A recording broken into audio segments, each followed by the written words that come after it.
બધું ખાટે ખાટું આ બધે ખાટે ખાટું આજ કઢી કેરીની ચટણી મરચાં ને બાજરીના રોટલા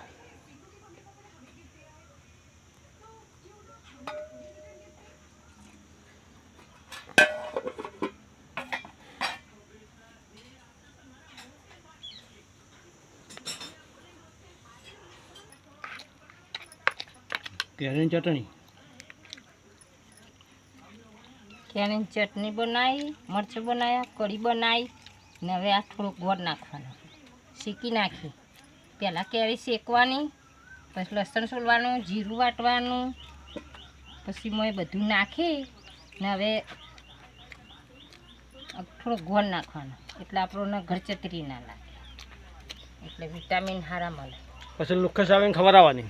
હા, પછી જે અરોહી પરોહી હોય ને એઓને જરા ટેસ્ટ કરાવવાનો, એટલે એરા ખાય ને એટલે આપણને એવું લાગે કે હા ના અરોહી પરોહી ખાધા વગરના રહી નહીં જ્યાં એવું લાગે.